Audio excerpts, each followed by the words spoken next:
Thank you, everybody. It is great to be back in the incredible, beautiful, great state of Iowa.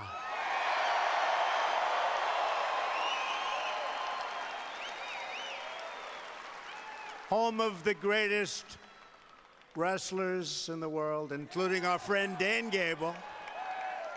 Some of the great, great wrestlers of the world, right? We love those wrestlers.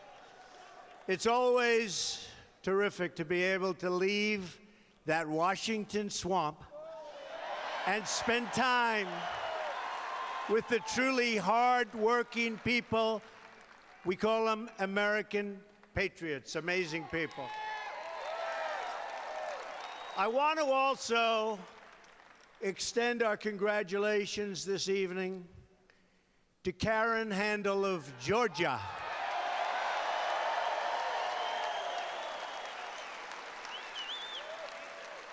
And we can't forget Ralph Norman in South Carolina. He called me and I called him.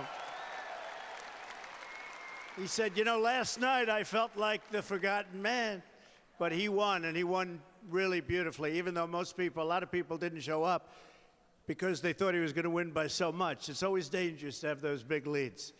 But he won very easily, and he is a terrific guy. And I'll tell you what, Karen is going to be really incredible. She's going to be joining some wonderful people and doing some wonderful work, including major, major tax cuts and health care and lots of things. Going to be reducing crime, and we're securing that Second Amendment. I told you about that. And that looks like it's in good shape with Judge Gorsuch. That looks like it's in good shape. I'd like to also take this moment to send our thoughts and prayers to our courageous friend, somebody that I've gotten to know very well, Steve Scalise, and everyone recovering from the assault.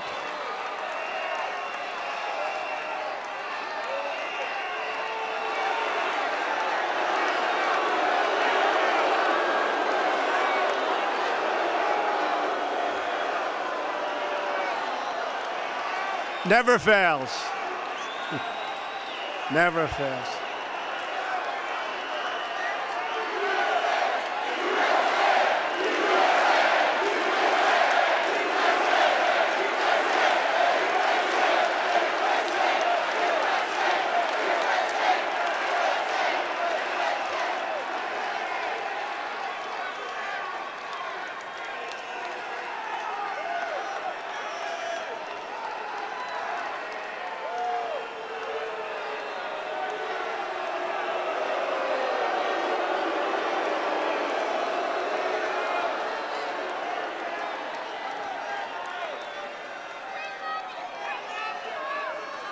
Thank you.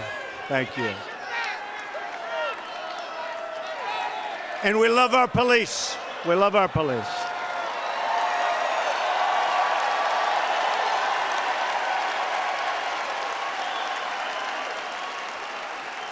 So to Steve we say, and he's a great guy, he was in my office the day before, incredible.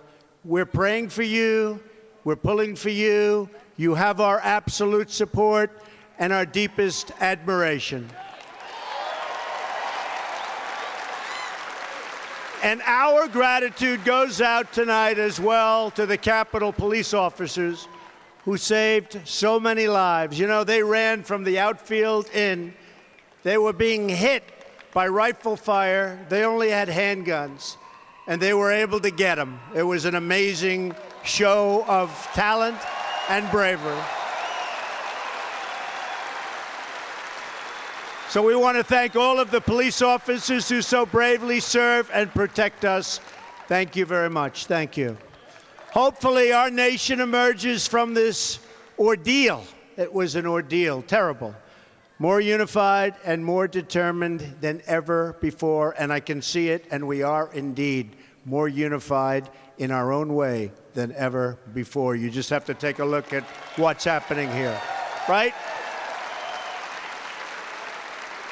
If we set aside the cynics and the critics, We have a chance, and it's a great chance. It lies before us to do extraordinary things for our country in the years ahead. History is written by the dreamers, not the doubters. So, while we are here tonight to celebrate the amazing progress that we've already made, and we have made amazing progress, we're also here to lay out the next steps in our incredible movement to make America great again.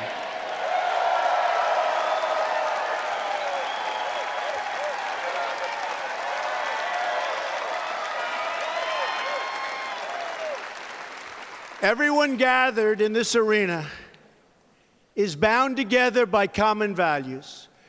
You love our country, you obey our laws, you honor our traditions, and you care for your families, and you love your communities. All you want is a government that shows you the same respect and loyalty in return. You believe that America must protect and defend its own citizens. With that conviction deep in your hearts, you showed up on Election Day, November 8th, and voted to put America first. It's about time. It's about time.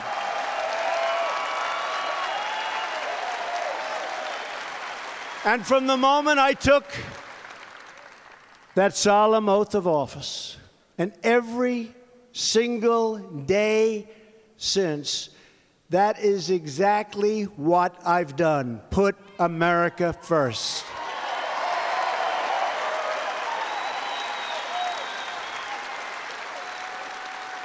After years of sending our jobs and our wealth to other countries, we are finally standing up for our country.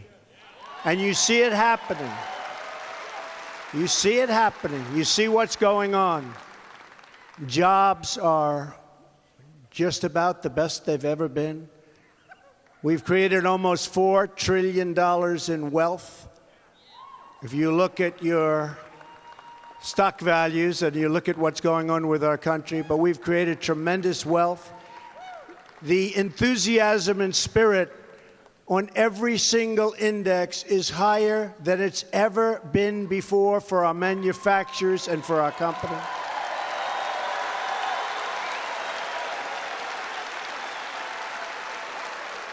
After spending billions of dollars defending other people's borders, we are finally going to defend our borders.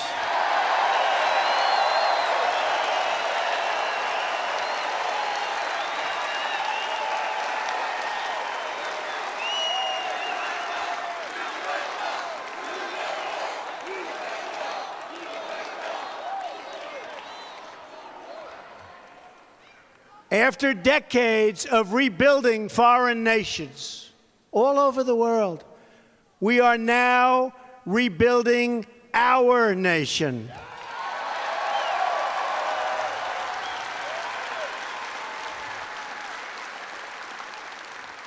As of a few months ago, our country has spent $6 trillion in the Middle East, wasted. And the lives, thousands and thousands and thousands of lives. $6 trillion and thousands of young, beautiful lives. We started 16 years ago, and it's in far worse shape than it was 16 years ago, by many times over. So we spent all of this money, all of these lives, and let me tell you, I came in and took over a very, very difficult hand, but we're going to get it fixed. That's what you put me here for. We're going to get it fixed.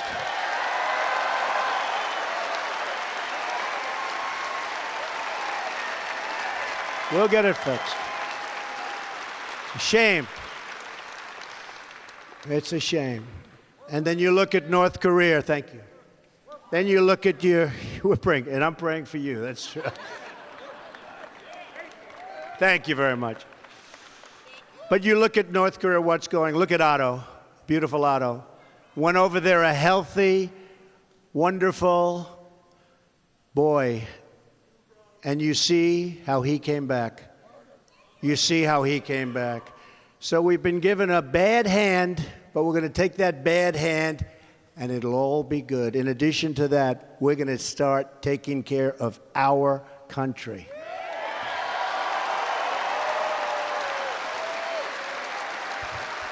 The people are the rulers of this country once again. One by one, we are keeping the promises we made to the people of Iowa and the people all over our country. We are not going to let the same failed and tired voices in Washington keep us from delivering the change you voted for and the change that you deserve,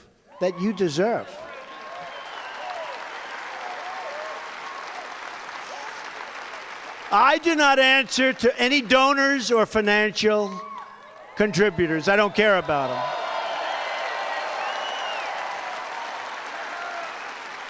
I am not beholden to any consultants or any of the very powerful special interests. I don't care about them. I have to do what's right.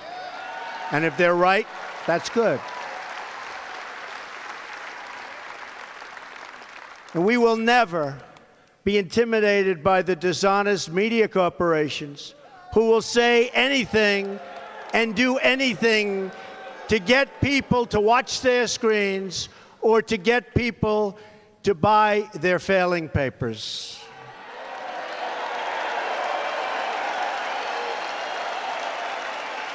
They are failing.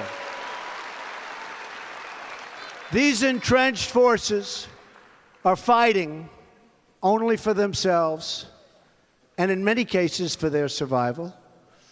But I'm fighting for you. I'm fighting for you.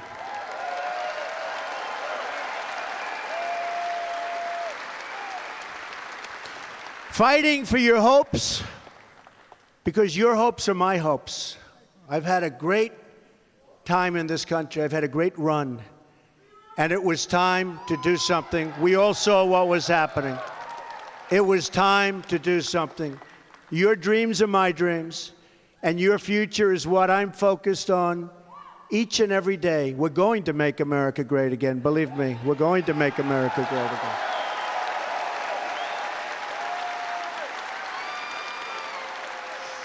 Here are just some of the historic accomplishments we've achieved in just a very short period of time. And I have to just preface it by saying, thank you, darling.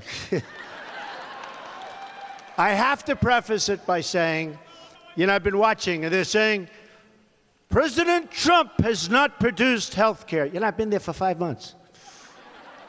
If you remember, during the Clinton period, they worked for years and years and years. They never got health care. Obama,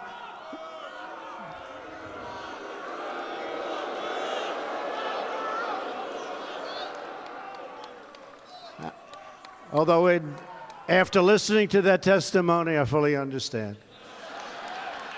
But President Obama, his whole administration, pushing for Obamacare, which has now failed. In fact, I was just told by your great governor and ex-governor that your insurance companies have all fled the state of Iowa. Pretty sad, isn't it? Well, they're flooding. I tell you what, they're going from every state. They're leaving all of the states. Obamacare is a disaster. It's over. And there's nothing to compare what we're doing. I hope the Republican Senate, if we went and got the single greatest health care plan in the history of the world, we would not get one Democrat vote because they're obstructionists. They're obstructionists. We wouldn't get one Democrat vote. If we came to you and said, here's your plan, you're going to have the greatest plan in history, And you're going to pay nothing. They'd vote against it, folks. Every single vote. So we have a very slim 52 to 48. That means we basically can't lose anybody. And I think, and I hope, can't guarantee anything, but I hope we're going to surprise you with a really good plan. You know, I've been talking about a plan with heart. I said, add some money to it. A plan with heart. But Obamacare is dead. But it is interesting how they say Donald Trump is not producing health care, not producing. So we've produced so much legislation. I don't think any president, it could be somebody, I have to be a little careful because they'll say, he lied. So few presidents, just have to be a little careful because they'll say, headline, Donald Trump lies to the people of Iowa. I don't want to. But very few have done what we've done when you look at the regulations, when you look at all of, you know, they were saying, but he didn't pass legislative bills. I think it's 38, and we're going to be talking about them. 38. And they if you listen to them, 38. But, and some of them are really big, having to do with regulation, having to do with lots of different things. But we're working really hard on massive tax cuts. It would be, if we get it the way I want it, the largest tax cut in the history of the United States of America.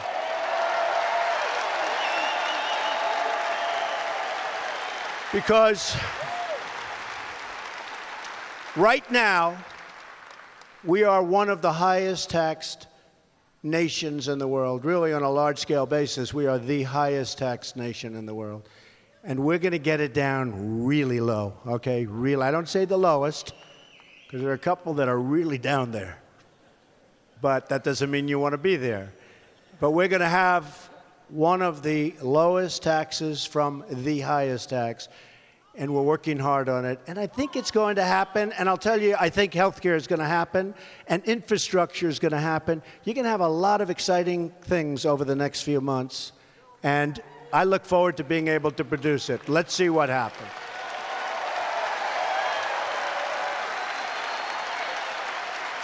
And by the way, if we had even a little Democrat support, just a little, like a couple of votes, you'd have everything. And you could give us a lot of votes, and we'd even be willing to change it and move it around and try and make it even better. It's going to have good heart, but even better. But again, they just want to stop. They just want to obstruct. A few votes, seriously, a few votes from the Democrats, it could be so easy and so beautiful, and you'd have cooperation. And their plan isn't working because they thought they were going to win last night in Atlanta. They thought they were going to win. And they've been unbelievably nasty, really nasty. And they thought they spent close to $30 million on this kid who forgot to live in the community that he was in. I mean, you know. Look, I'll tell you about the Democrats. I am making it a little bit hard to get their support, but who cares?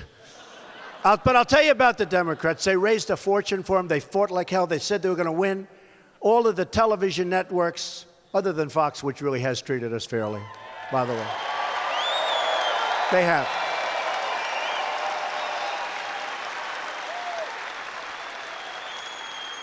But they built these studios. CNN. Whoop. Hey, their camera just went off. I can't imagine. It's covered live. Their camera just went off. I can't imagine why. This phony NBC television network.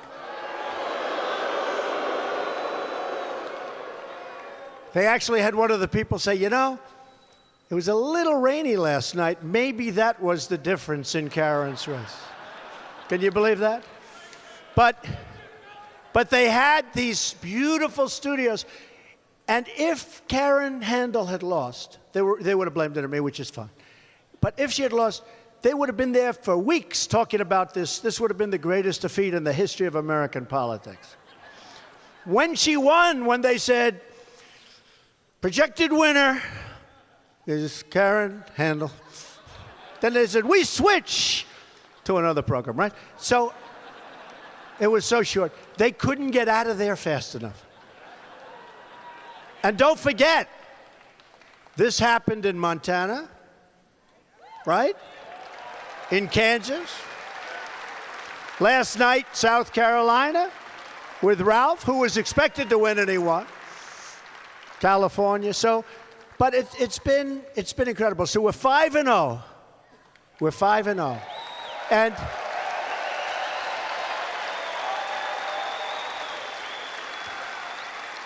And they thought they were going to win at least like 3, right? Wouldn't you say? At least 3.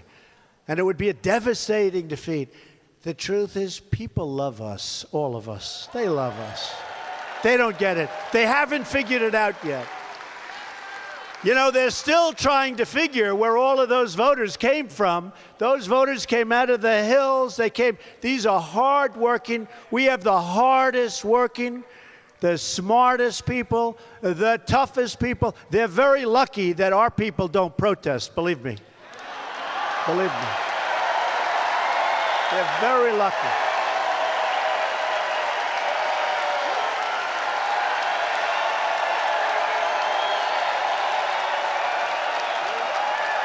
True.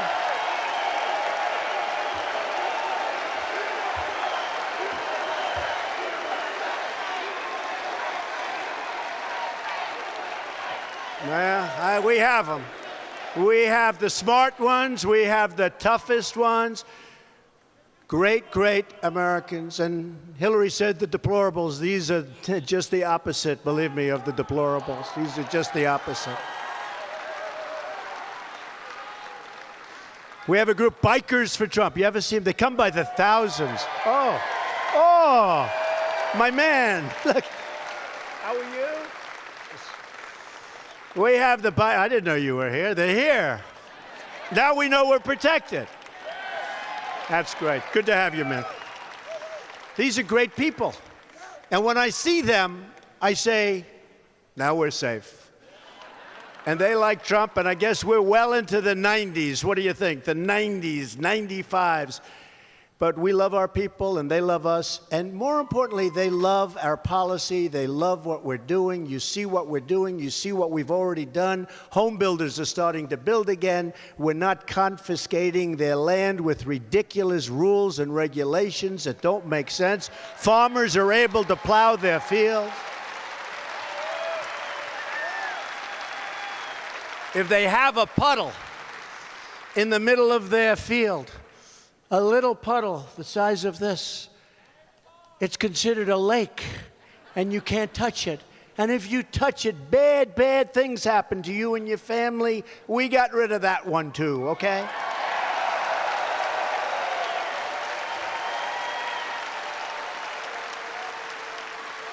Unemployment is at a 16-year low. And manufacturing is doing phenomenally, and we have companies moving back. They're coming back.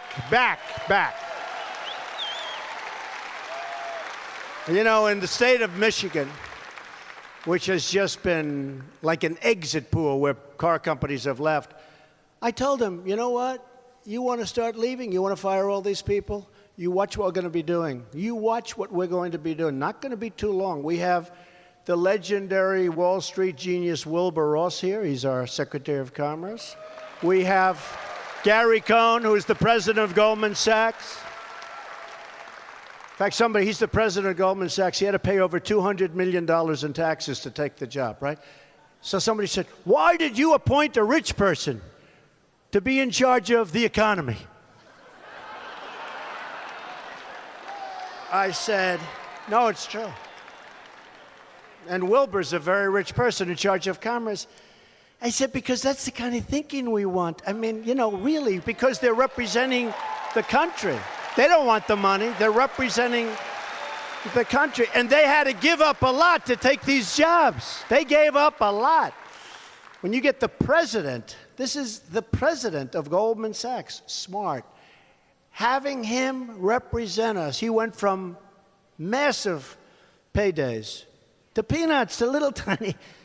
I'm waiting for them to accuse him of wanting that little amount of money. They wanted that.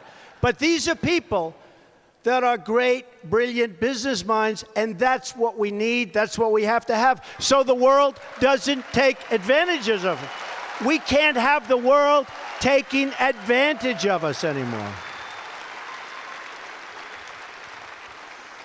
And I love all people, rich or poor, but in those particular positions, I just don't want a poor person. Does that make sense? Does that make sense? If you insist, I'll do it. But I like it better this way, right? So we've achieved a historic increase in defense spending, and we've created a new office of accountability at the VA, our veterans, to ensure that our veterans get the care that they so richly deserve. Our veterans.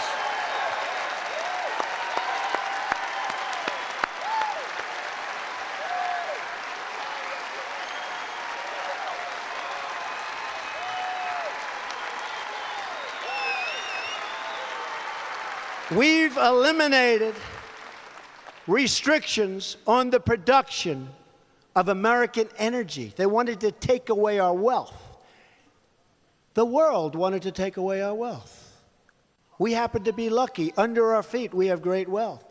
Not only in the form of your kind of wealth, which is beautiful, fertile soil, but also in other locations in the form of energy. They wanted to take that power and that wealth away from us.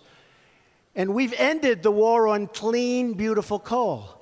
And we're putting our miners back to work.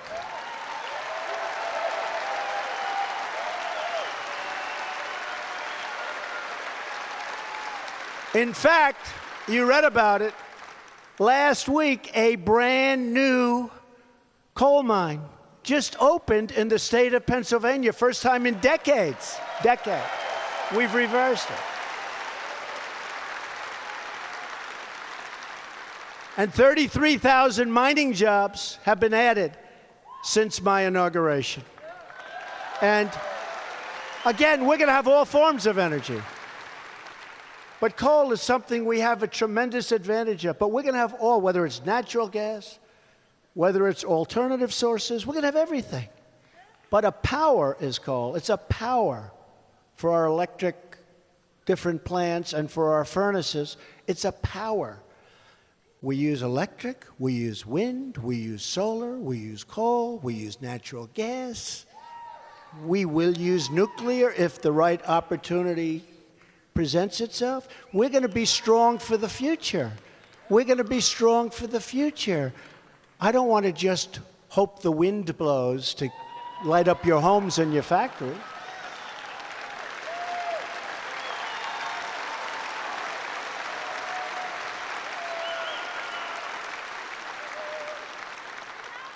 As the birds fall to the ground. But I like all of them, and that's what we need. And by the way, we're saving your ethanol industries in the state of Iowa, just like I promised I would do in my campaign. And believe me, they are under siege, folks. I don't know if you know it, but they are under siege. We've approved, first day, the Keystone XL pipeline and the Dakota Access pipeline. First day, day one.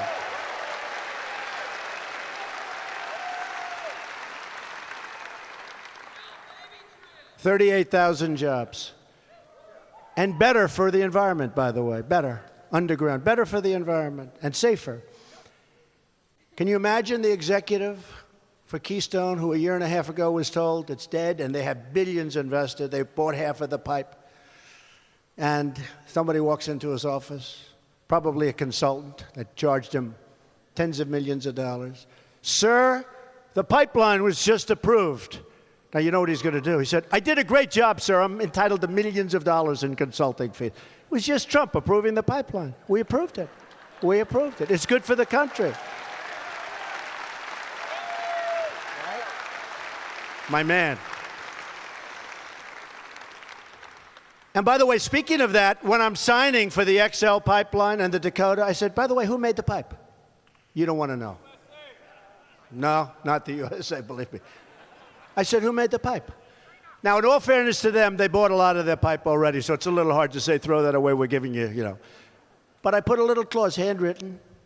It said, anybody builds a pipeline in the United States will use American steel and fabricate in America. No more taking it over on boats. Very simple.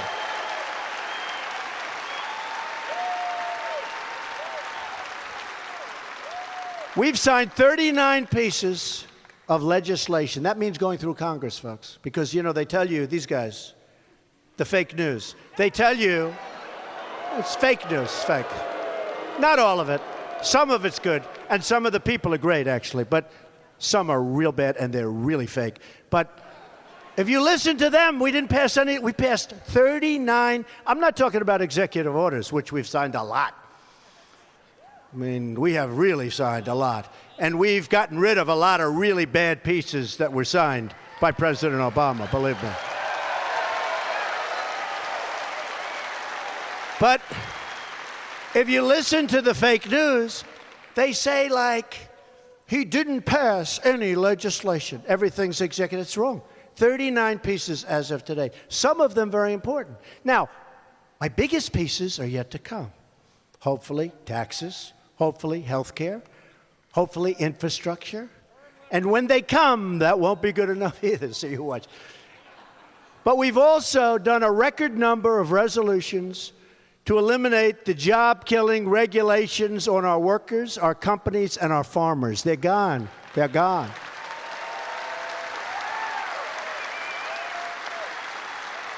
We are ending the federal intrusion into your family farms and your ranches.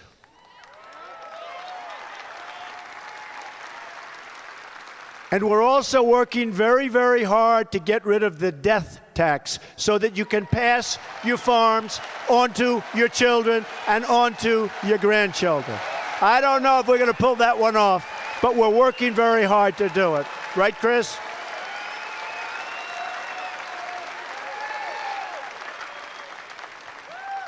This way you can pass your motorcycle on, okay? Forget about the farm, right? That's not so bad either. I seen what you ride.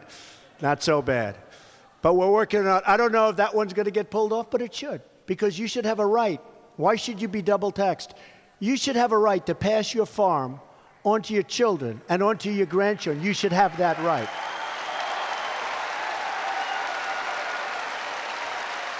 Without having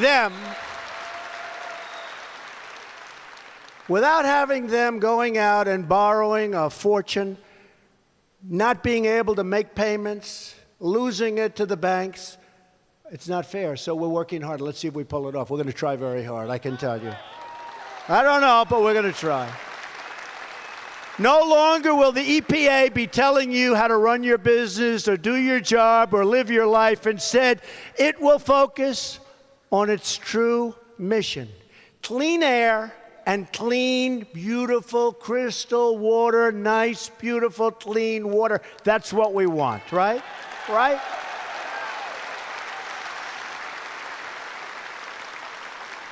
We're also ending the last administration's federal land grab. We believe states, communities, and private landowners know best how to manage their own resources. We've made a lot of progress on that. Ryan Zinke.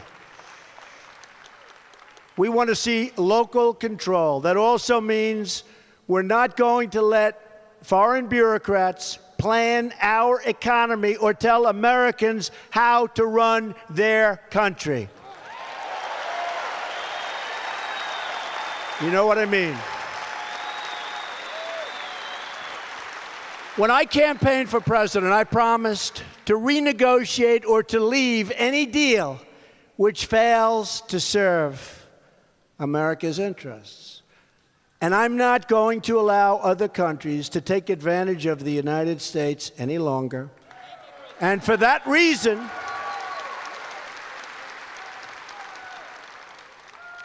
I totally cut off negotiations. I will not do our great, what is it? P, go ahead, P, do you know what it is? Huh? PPP, yes. You guys weren't listening to that, huh? But for that reason, and that too, as you know, I formally announced that the United States will withdraw from the disastrous Paris Climate Accord. It's a disaster.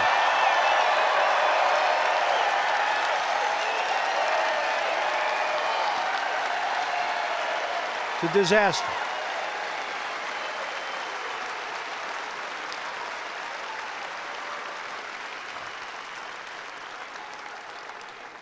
And by the way, Trans-Pacific Partnership, we don't even talk about it anymore because that was done early, but Trans-Pacific Partnership, bye-bye.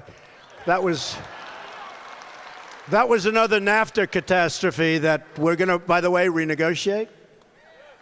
You know, I announced I'm going to get rid of NAFTA, and I've always told you I'll either renegotiate or terminate NAFTA.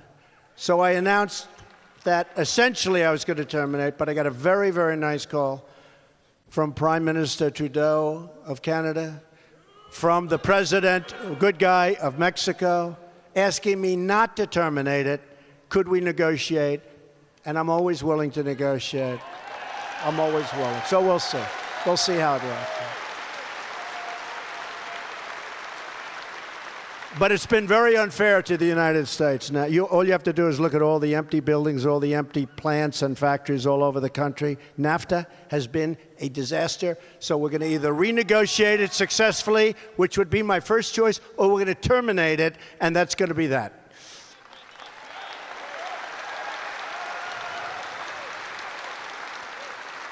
Now, the Paris Agreement, and it's amazing how the people of this country get it, because the press covers it so unfairly. The Paris Agreement would have cost America millions of lost jobs and billions of lost dollars and put us at a permanent economic disadvantage. China doesn't kick in until 2030. I could tell you stories, I could give you stats, I could go on all day. It's a catastrophe if we would have agreed. And they all say it's non-binding. Like hell it's non-binding. When we get sued by everybody because we thought it was non-binding, then you can tell me it was non-binding.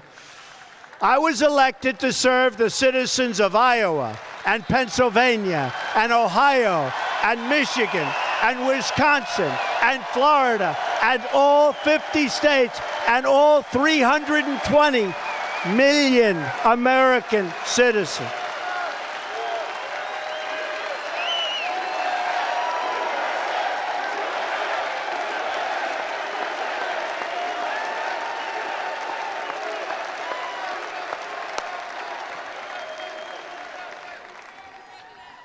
By the way, this is a big place. This place is... And you know, I used to say it during the campaign. I'm sure it hasn't changed, but we're not even campaigning, and look at this crowd. So, you know, it's easier during a campaign. The place is packed with thousands of people trying to get in. Look at the size of this place. They'll never show the crowd. They'll never show the crowd. They'll never show the crowd. That's the only good thing about the protesters, which we don't have very much of. I mean, this guy was blowing a whistle, you know.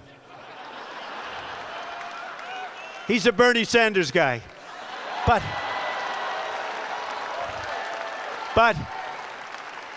we don't have many. But when we do have one, the only good thing is the cameras have to go, and they have to go sometimes up into the look at the corners, way up in that arena. Every seat is packed. Look at that. Every seat. Every corner is packed of this big, big arena, so it's an honor. Wouldn't it be great if they showed, you know, it's funny. I'd go home and my wife would say, Melania, who, by the way, has become very popular. They're liking her. They're liking her. But she'd say, I never saw the crowd, but it sounded like a lot of people. You know, you can tell. You can't imitate the sound of this many people. This is not like 500 people, 1,000. This is big stuff. You can't imitate that.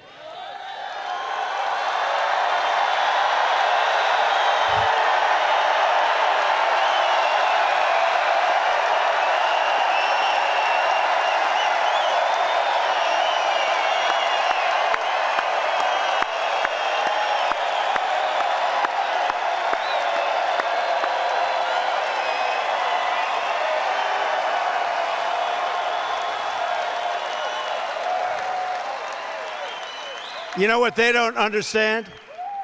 They get these massive ratings. I hate to give it. They probably charge a fortune. I know they charge a fortune. But all those television cameras, all those live ones, and I hate to do this, but they'd get even better ratings if they'd show that. And I try and convince them, but that they can't do. They just can't mentally handle that one. So it's whatever.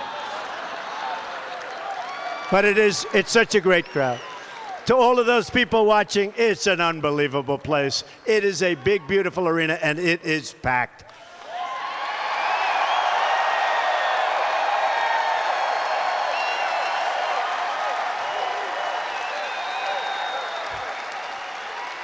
So as you may know, there is another absolutely terrible deal from the previous administration. See how nice I am? I say the previous administration as opposed to the Obama administration. That I have recently rescinded. Last week I announced that we are canceling the prior administration's completely one-sided deal with the Castro regime in Cuba.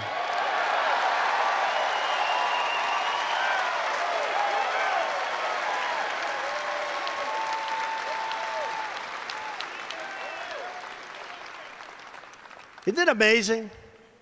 Obama can deal with Cuba. Kills thousands of people, people in prison, horrible to women, horrible to everyone. Can deal with Iran. You talk about bad, the gays, the women, the bad to everybody, killed, brutal. I deal with anybody. It's like Donald Trump is a terrible human being. It's unbelievable, isn't it? Isn't it unbelievable? It's unbelievable. But America will stand strong against communist oppression. We will make a much better deal. I mean, the fact is, the deal with Cuba is a bad deal. We'll probably make a deal, and maybe we won't. Maybe we won't. But you know what? If we make a deal, it's going to be a fair deal and a good deal for us. It's not going to be a one-sided giveaway. We're also fighting every single day to achieve those fair trade deals for American factories and your farmers and your ranchers. Heading up our effort to represent America's interests in China will be a man you know very well.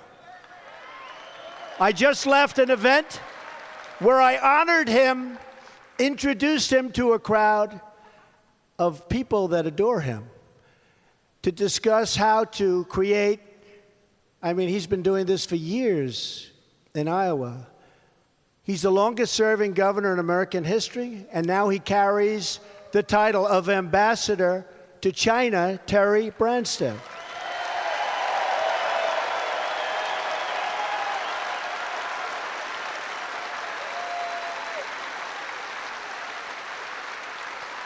He's a fantastic guy.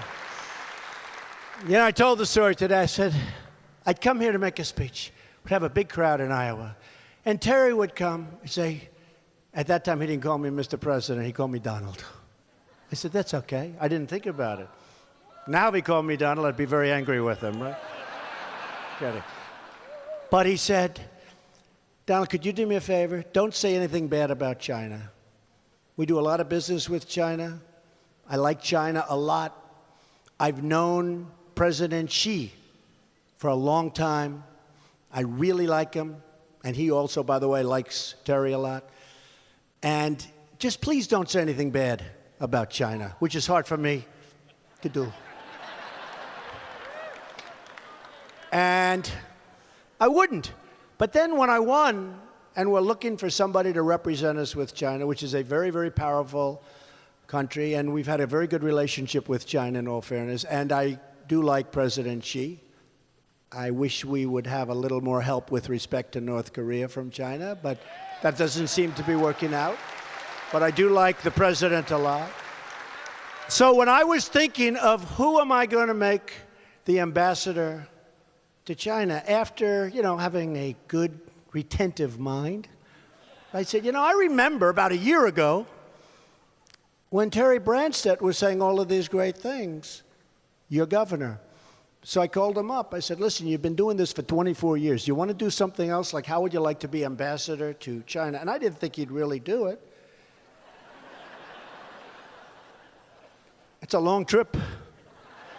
21 hours, that's a lot of plane time.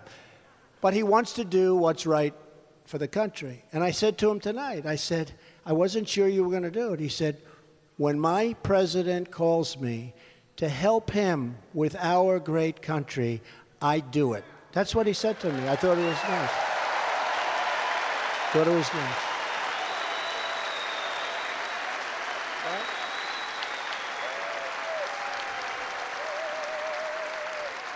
So central to that economic agenda is a plan to restore America's crumbling infrastructure.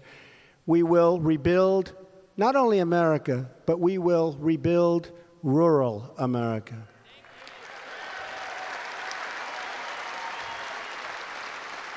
In this great national rebuilding, we will follow two simple rules. We will buy American, and we will hire American.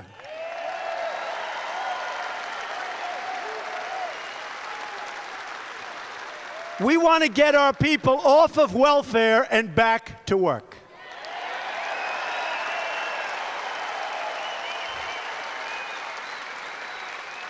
We also want to preserve our safety net for struggling Americans who truly need help. We want to help them. People that truly need help, right, Chris? We want to help those people. But others don't treat us fairly. That's why I believe the time has come for new immigration rules which say that those seeking admission into our country must be able to support themselves financially and should not use welfare for a period of at least 5 years.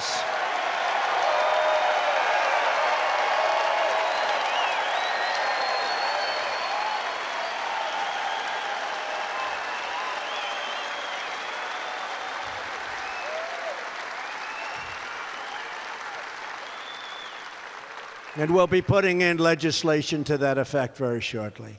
Another core principle is that those coming to our country must embrace our values and love our people.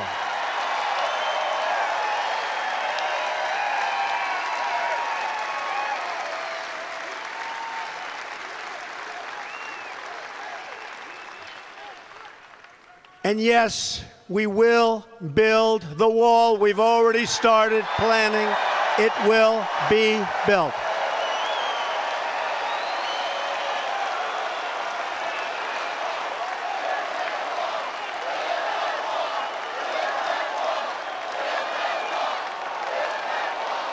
We will build the wall. We need it. We need it. We have to stop the drugs from flowing in. You know, people don't realize we're already spending a lot of money on design. But I'll give you an idea that nobody has heard about yet. And I'm not sure, but I'm a builder. That's what I love to do. That's probably what I do best. I'm a builder. And we're thinking of something that's unique. We're talking about the southern border. Lots of sun, lots of heat. We're thinking about building the wall as a solar wall, so it creates energy and pays for itself.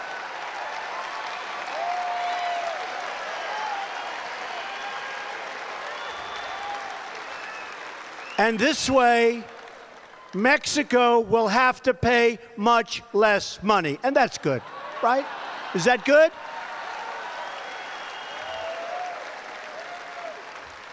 You're the first group I've told that to. It's solar wall. Makes sense. Let's see. We're working it out. We'll see. Solar wall panels. Beautiful. I mean, actually, think of it. The higher it goes, the more valuable it is. It's like pretty good imagination, right? Good. My idea. So we have a good shot. That's one of the places that solar really does work. The tremendous sun and heat, it really does work there. So we'll see what happens with that. That would be great. And I think we could make it look beautiful, too. It would really look beautiful. So that would be nice.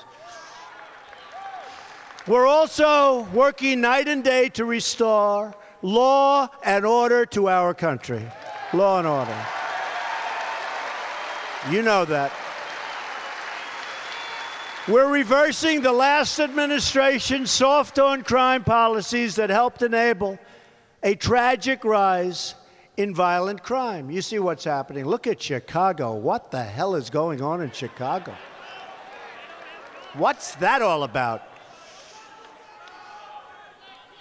We have also issued new directives to protect our police officers and our sheriffs.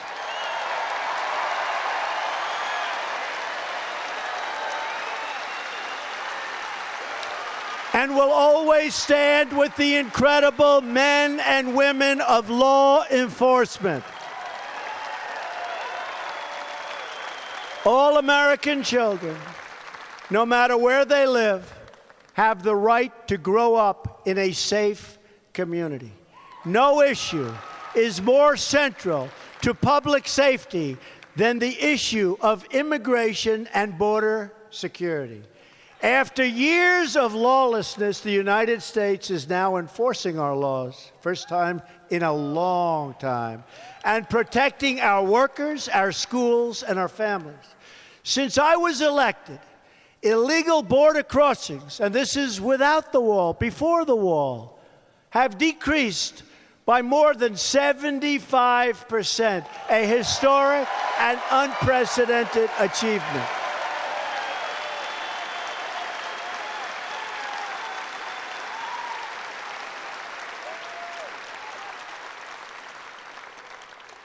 So we're building the wall on the southern border.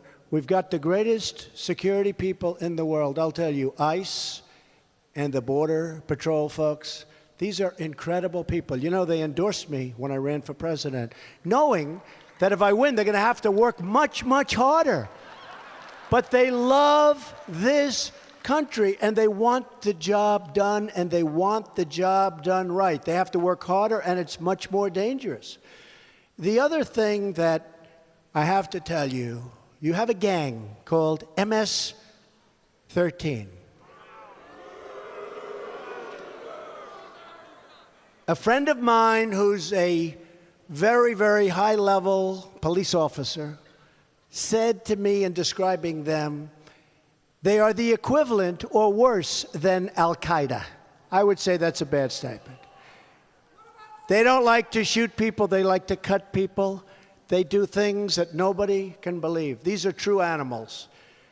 We are moving them out of the country by the thousands, by the thousands.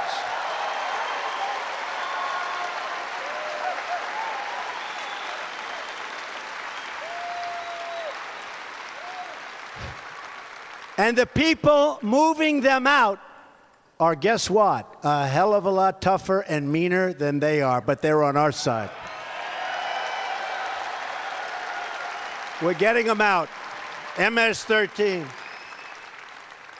During my campaign for president, I met with the families of Americans killed by illegal immigrants, many, many families, including the parents of Sarah Root, a 21-year-old Iowa girl who was killed the day after she graduated from college with a 4.0 GPA. You know what that is? To those of you that don't know, that means solid A's straight across, #1 student. Thousands of beautiful American lives like Sarah's have been stolen for the simple reason that our government has refused to enforce already existing laws. The media, these people, like to talk about separating families. But the families they never talk about are the American families separated forever from the ones they love because we don't protect our borders and uphold the immigration laws of the United States.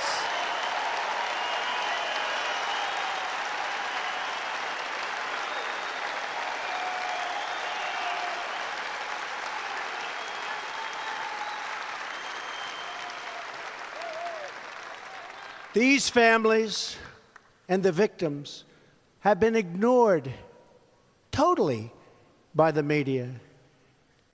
They were ignored by the consultants. They've been ignored by Washington. But these Americans were not ignored by me or by you, and we know who they are. And they rise now to the highest level. They rise to the highest level. I promise those families the deaths of their loved ones will not have been in vain, and that we will take strong and forceful action to fulfill our sacred duty to save and protect American lives.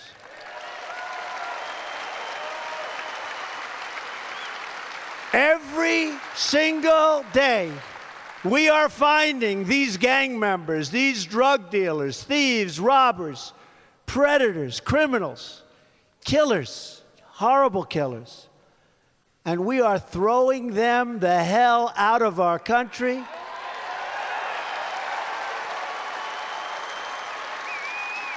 And when they're gone, our now very strong borders, especially with the wall, will never allow them back in.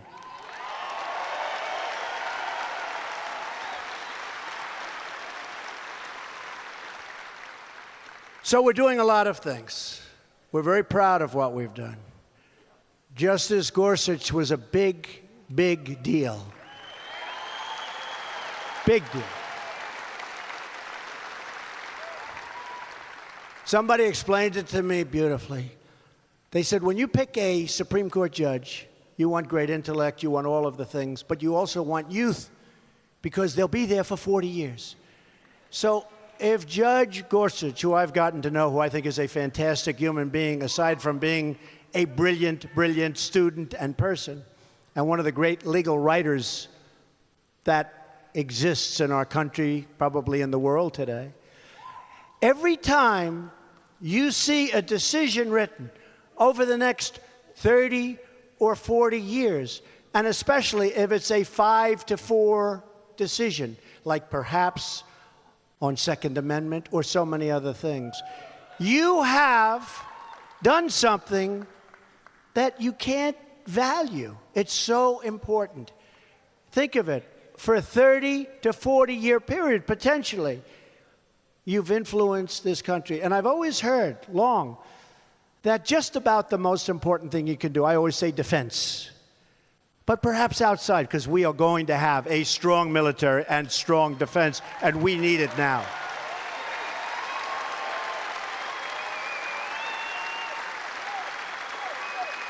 But I've always heard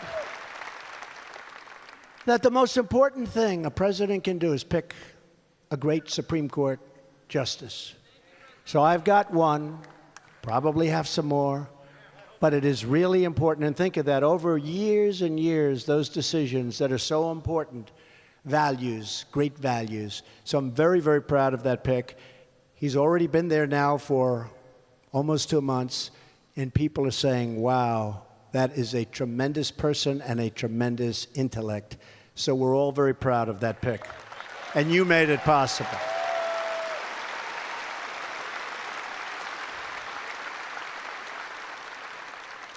So I began this campaign on June 16th. A couple of days ago, 2 years. This is my birthday on June 14th, Flag Day of all things.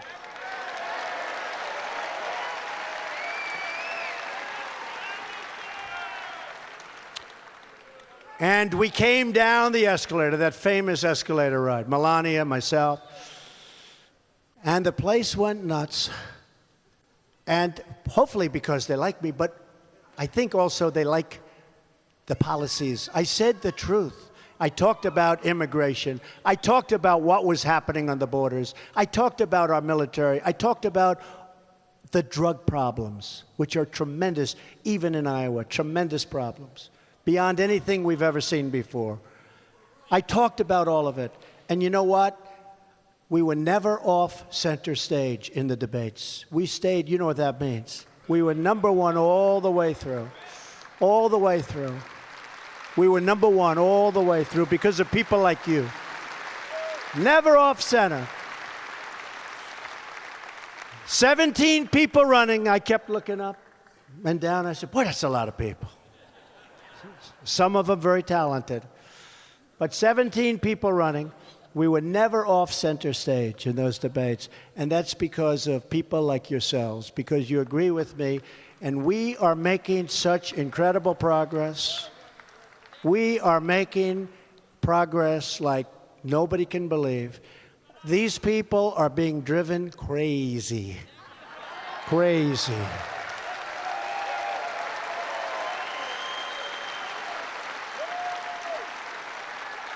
I mean, they have phony witch hunts going against me.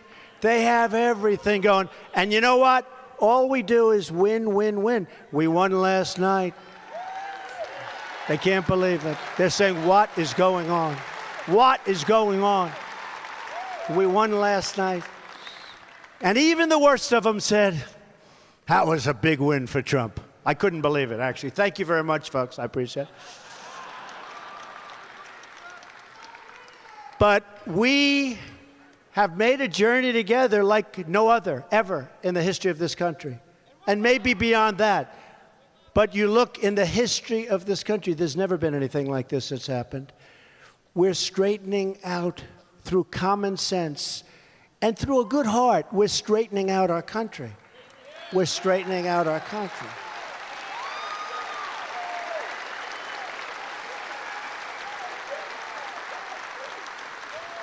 No matter our beliefs, no matter our party, it's time for us to remember that we are all Americans and that we are in this together.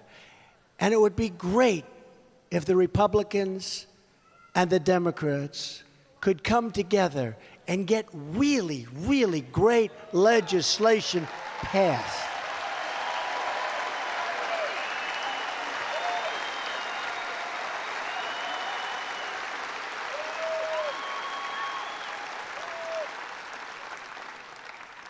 Some of the geniuses were saying this morning, you know, from the time he announced on June 16th, 2 years ago, they've been hitting the hell out of him. Hillary took almost all negative ads. The problem was, when people went to vote, they didn't know what she stood for other than she was saying bad things about me. And I almost became like,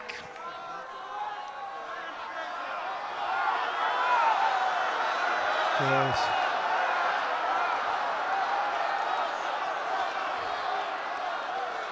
Think of it. So from the time I announced, I've been hit. Then from the time I got in, I said, oh, this is going to be great. Finally, we're going to all come together. They hit me harder. They've now learned, I think, that that doesn't work. 5-0. It doesn't work. They need to be positive. They can't continue to be obstructionists. That's all they have going. So they should come together. I don't think they will. But I will tell you, it would be a beautiful, beautiful thing if we could get together as two parties that love our country and come up with that great health care and come up with that great tax deal for our people and tax reform and infrastructure and so many other things. Just think about what a unified American nation could achieve. Nobody could even come close to us. And by the way, even if we're not totally unified, nobody's coming close to us either. Don't worry about it. Gleaming new roads and bridges that would inspire awe and wonder all over the world. You know, we used to be the leader in airports. We'd have the most beautiful airports. Now we're like a third world country. LaGuardia, Newark, LAX, Kennedy, they're like third world airports. Take a look. We used to be the leader. Now you go to Saudi Arabia, where I just came back, a monumental, epic trip. Because I said, you cannot continue to fund terrorism. You cannot continue to fund terrorism.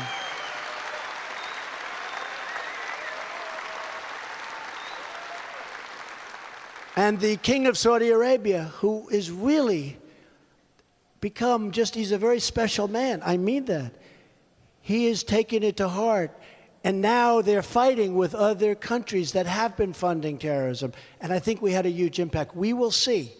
But I think we had a tremendous impact. We cannot let these incredibly rich nations fund radical Islamic terror or terrorism of any kind. We cannot let it happen. Cannot let it happen.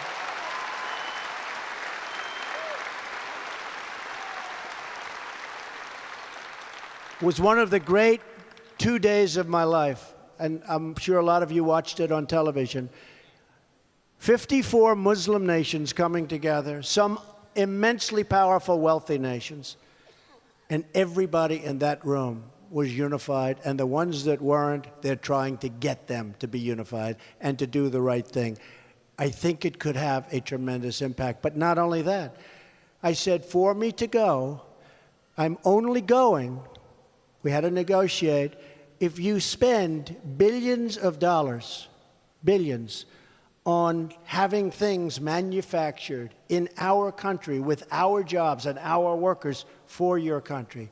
And hundreds of billions of dollars was spent and given to American companies who are going to make American products and send those products over to the wealthy countries of the Middle East. I mean, hundreds of billions of dollars. And people haven't talked about that, but to me that was very important because we want those jobs. We want those jobs. So they're making airplanes, they're making all sorts of things, hundreds of billions of dollars, and it's going back, and I'm very proud of that. That's something people don't talk about because the real purpose of my being there was to make sure these countries do not fund terror any longer.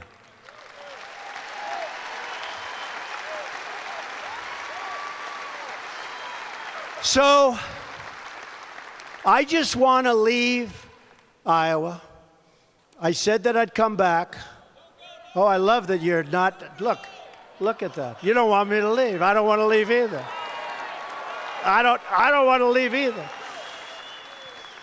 I don't want to leave either. But I said I would come back. And I made lots of statements to your governor and to your current governor. Kim is going to be a fantastic governor. She's here. She's going to be a fantastic governor.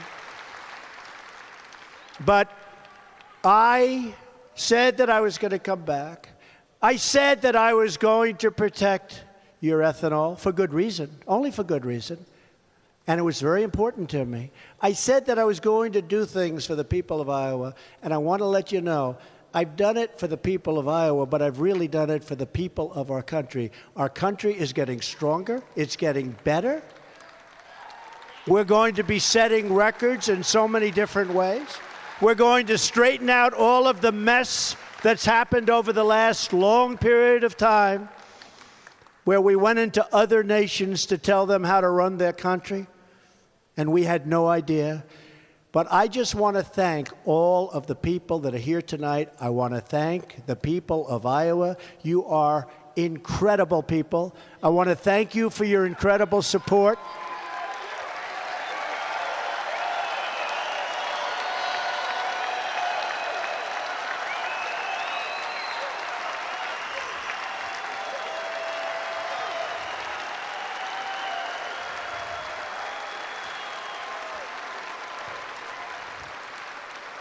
And I just want to let you know that God blesses you. And I want to just say, you are special in every way. God bless you, and God bless America. Thank you very much. Thank you. Thank you very much.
the reception. A glance